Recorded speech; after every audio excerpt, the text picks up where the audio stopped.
নমস্কার বন্ধুরা, নিরামিষের দিন কি রান্না করবে ভেবে পাচ্ছ না? তাহলে থোড় দিয়ে এরকম ধোকা তৈরি করে ফেলো। থোড়ের এই ধোকা খেতে অত্যন্ত সুস্বাদু হয়।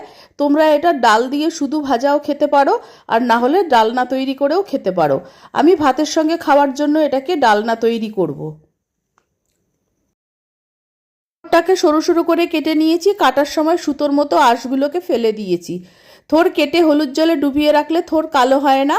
আর এই থোড়টা এত কচি, এটাকে সেদ্ধ করার কোনো প্রয়োজন নেই। আমি এইভাবেই মিক্সিতে পেস্ট করে নেব। কেটে রাখা থোড় জল ঝরিয়ে একটা মিক্সিং জারে নিয়ে নিচ্ছি। মিহি করে পেস্ট তৈরি করে নেব।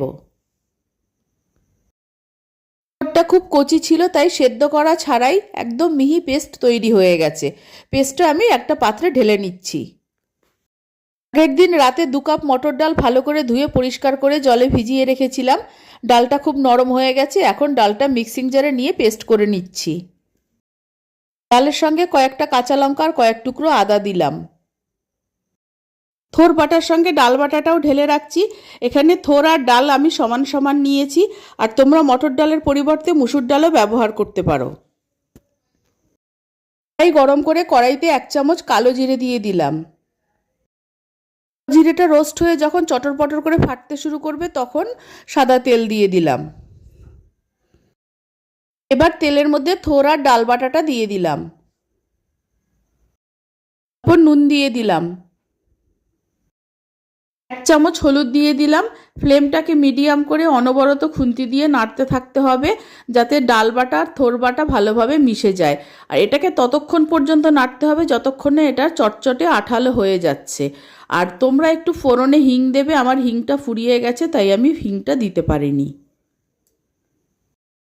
থালার মধ্যে ধোকাটাকে সেট করব। সেই থালায় কিছুটা তেল মাখিয়ে রাখছি, তাহলে ধোকাগুলো থালার গায়ে আটকে ধরবে না। প্রায় মিনিট 10 লো টু মিডিয়াম ফ্লেমে নাড়াচাড়া করতে করতে এটা আঠালো হয়ে গেছে, আর খুন্তির গায়ে আটকে ধরছে। এখন আমি এটাকে নামিয়ে নেব।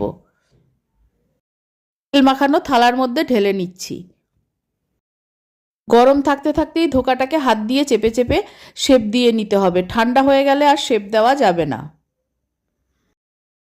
ধোকাটা শেপ দেওয়া হয়ে গেছে, এবার ঠান্ডা করে নিচ্ছি। ঠান্ডা হয়ে গেলে ধোকাটা জমে যাবে, তখন কাটতে সুবিধা হবে।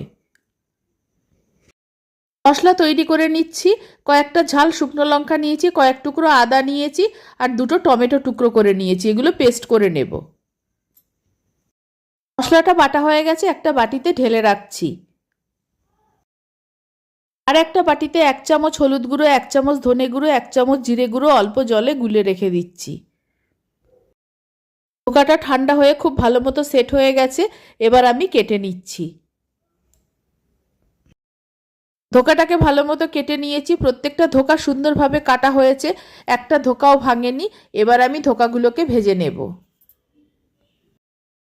ধোকা ভাজার জন্য আর রান্নার জন্য আমি সর্ষের তেল ব্যবহার করব। সর্ষের তেলে ধোকাগুলো ভেজে নিচ্ছি। ধোকাগুলোর দুদিকই আমি লাল করে ভেজে নেব।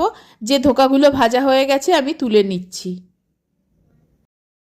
সব ধোকাগুলো ভাজা হয়ে গেছে। কয়েকটা ধোকা আমি শুধু খাওয়ার জন্য তুলে রাখছি, বাকিগুলো দিয়ে ডালনা রান্না করব। ধোকা ভাজার কড়াইতে আরও একটু সর্ষের তেল দিয়ে দিলাম। এবার ফোড়নে দিলাম একটা শুকনো লঙ্কা, একটা তেজপাতা, 1 চামচ জিরে আর একটু কসুরি মেথি।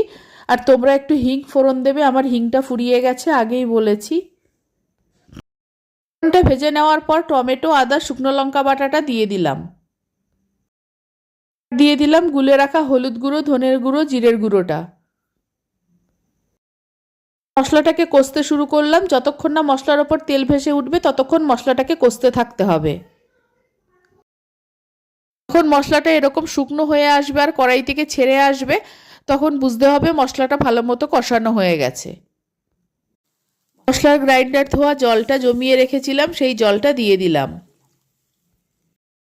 মশলাটাকে নেড়ে ভালো মতো জলের সঙ্গে মিশিয়ে দিচ্ছি। এতে আলুর ব্যবহার করিনি, তাই বেশি জল লাগবে না। আমি এবার 2-3 মিনিট হাই ফ্লেমে ফুটিয়ে নিচ্ছি। দেওয়ার সময় খেয়াল রাখতে হবে, ধোকা তৈরির সময়ও নুন দিয়েছিলাম। গরম মশলার গুঁড়ো ছড়িয়ে দিলাম। 1/2 চামচ মতো চিনি দিলাম। অল্প একটু বাটার দিয়ে দিলাম। তোমরা ঘিও দিতে পারো, তাতে কোনো অসুবিধে নেই। গ্রেভিটা 2-3 মিনিট হাই ফ্লেমে ভালো করে ফুটিয়ে নিয়েছি। এবার ভেজে রাখা ধোকাগুলো দিয়ে দিলাম। ধোকাগুলো দিয়ে দেওয়ার পরও 2-3 মিনিট হাই ফ্লেমে ফুটিয়ে নেব। ধোকা দেওয়ার পর 2-3 মিনিট ফুটিয়ে নিয়েছি, রান্নাটা হয়ে গেছে। থোরের নিরামিষ ধোকার ডালনা তৈরি হয়ে গেছে। থোর দিয়ে যে এত সুন্দর ধোকার ডালনা তৈরি হতে পারে তোমরা বাড়িতে না বানালে বিশ্বাস করতে পারবে না। আমার এই রেসিপি ভালো লাগলে আমার চ্যানেলকে সাবস্ক্রাইব করার, লাইক করার, শেয়ার করার অনুরোধ রইল।